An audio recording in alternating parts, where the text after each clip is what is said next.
வணக்கம். ரவை பணியாரம் எப்படி செய்கிறேன்னு பார்க்கலாம். 1 டம்ளர் அளவு ரவை எடுத்திருக்கேன். நல்லா அலசிட்டு அரை மணி நேரம் ஊற வைக்கணும். சீனி 3/4 டம்ளர் அளவு. இனிப்புக்கு தேவையான அளவு சேர்த்துக்கலாம். தேங்காய் பூ சுவைக்கேற்ப சேர்த்துக்கலாம். 3/4 டம்ளர் அளவு எடுத்திருக்கேன். ஏலக்காய் தூள் கொஞ்சம். அரை மணி நேரம் நல்லா ஊறிடுச்சு. இப்போ மிக்சியில் சேர்த்து நைஸாக அரைச்சி எடுத்துக்கலாம். ஒரு 20 நிமிஷம் ஊறினாலே ஊறிடும். ரொம்ப தண்ணி சேர்க்காம நைஸாக அரைச்சி எடுத்துக்கலாம். இப்போ தேங்காய் பூ சேர்த்து அரைக்கணும். சர்க்கரையும் இதிலே சேர்த்து அரைச்சிக்கலாம். ஏலக்காய் தூள். தோசை மாவு பதத்துக்கு இருக்கணும். இப்போ ஒவ்வொரு பணியாரமாக ஊற்றி எடுக்கலாம்.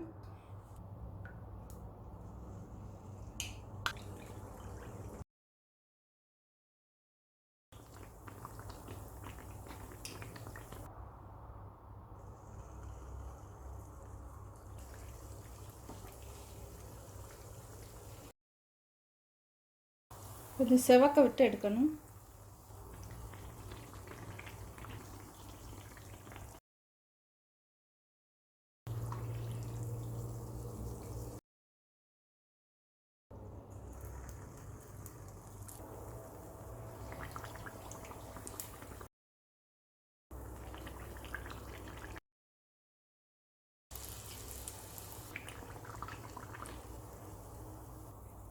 மிதமான தீயில் வேக வைக்கணும்.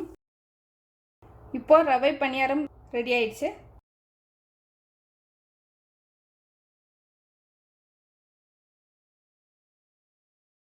இந்த மாதிரி செவந்து வரையில் எடுத்துடணும்.